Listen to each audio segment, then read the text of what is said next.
চব্বিশ পরগনা নদিয়া জেলার সবচাইতে বড় ডাকাত সাধু হয়ে যান একটা মূর্তি চুরি করে, তারপরে সেই মূর্তির ওখানে মেলা হচ্ছে, সেখানে যাব।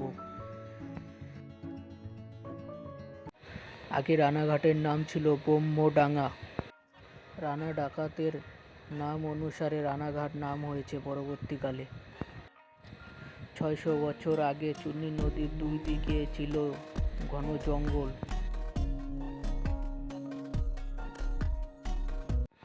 তখনকার দিনে যাতায়াতের মাধ্যম ছিল একমাত্র নদী। রানা মস্তান তখন নদিয়া জেলা আর 24 পরগনা জেলা রাজ করতেন। তিনি গরিবদের কাছে দেবতা ছিলেন, কারণ তিনি বড়লোকদের কাছ থেকে নিয়ে গরিবদের দান করতেন। ব্যবসায়ীরা নদী দিয়ে যখন ব্যবসা করতে যেত, তখন রানা মস্তান হামলা চালাতো জলদস্যুর মতো। রানা মস্তান ও তার গ্যাংয়ের ভয়ে সবাই কাঁপত।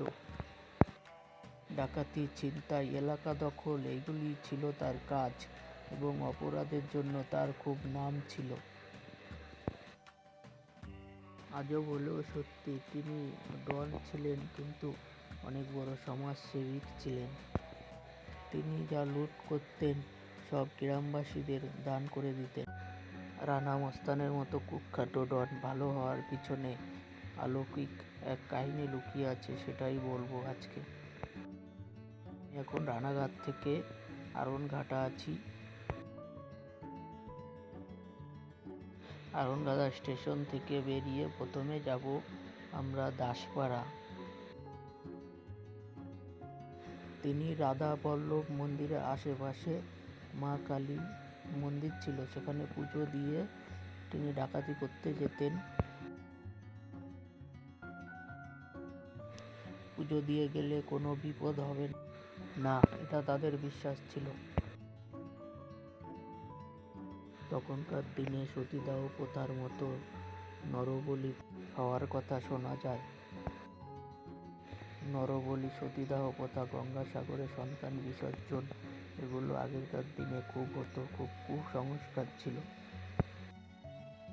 নরবলি প্রথা 1840 সাল থেকে বন্ধ হয়ে যায়। লর্ড হ্যাঙ্গিং এটি বন্ধ করে, ইংরেজ আমল থেকে বন্ধ হয়ে যায়। তখনকার দিনে এদিকে নরবলি হতো, এবং সেই মন্দিরটা কিনা জানি না, একটা মন্দির দেখেছি।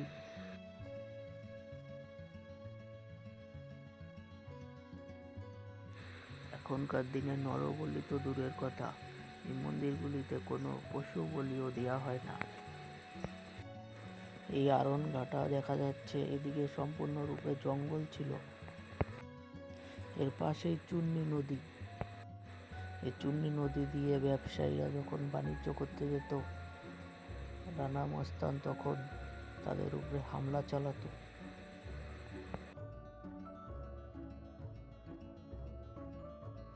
তিনি মা কালীর খুব ভক্ত ছিলেন এবং মা কালীর কাছে পুজো দিতেন।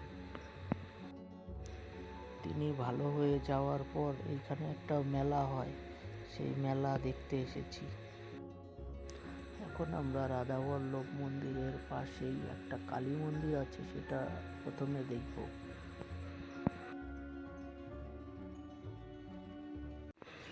এটাই এখানকার সবচাইতে পুরনো মন্দির।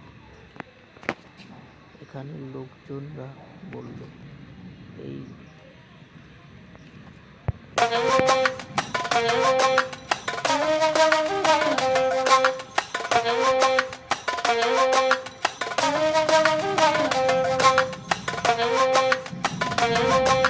এখানে রাধা বল্লভ মেলার যে যুগল কিশোর ভগবান শ্রীকৃষ্ণের মূর্তিটি আছে, এটা হলো কোষ্টি পাথরের, খুব দামি পাথর, এবং এটা আনা হয়েছিল বৃন্দাবন থেকে। আমরা যে গোপাল ভাঁড় দেখি কৃষ্ণনগরের, সেই মহারাজা এখানে এই মন্দিরটি তৈরি করে দেন, রাজা কৃষ্ণচন্দ্র। এই মেলা জ্যৈষ্ঠ মাসে হয়। এই মেলায় অনেক আগে থেকে অনেক হাজার হাজার লোক আসতো, এবং তখন নদী পথে আসতো।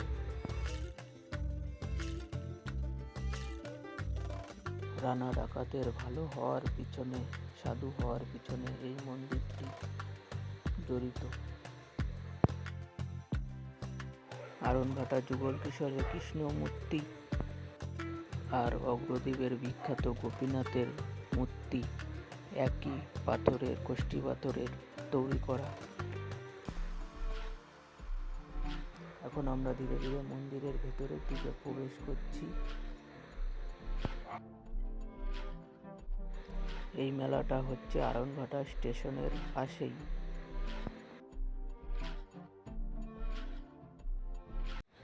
এখন মন্দিরের ভিতরে প্রবেশ করছি। আমরা তো গোপাল ভাঁড় সবাই দেখি, সেই গোপাল ভাঁড়ের রাজা কৃষ্ণচন্দ্র এই মন্দিরটা বানিয়েছিল।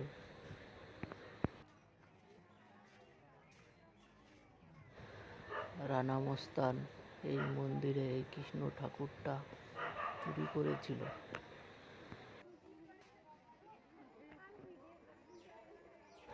চুরি করার পিছনে কারণ ছিল এই ঠাকুরটা অনেক মূল্যবান।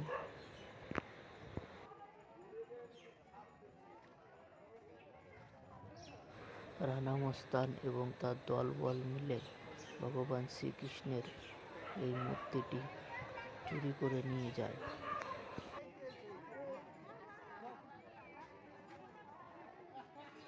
এটি চুরি করার পর তার জীবন শেষ হতে শুরু করে। চুরি করার পর তিনি অনেক গভীর অপরাধ বোধ করেন এবং সে নানান টেনশনে ভুগতে থাকেন দিনের পর দিন। রানা ডাকাত তারপরে পুরোপুরিভাবে ভেঙে পড়েন।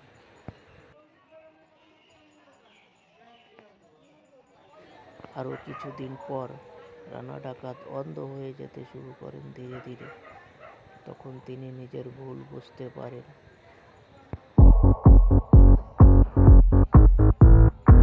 তিনি তখন বুঝতে পারেন এইভাবে পথে থাকলে জীবনে কোনো কিছু হতে পারে।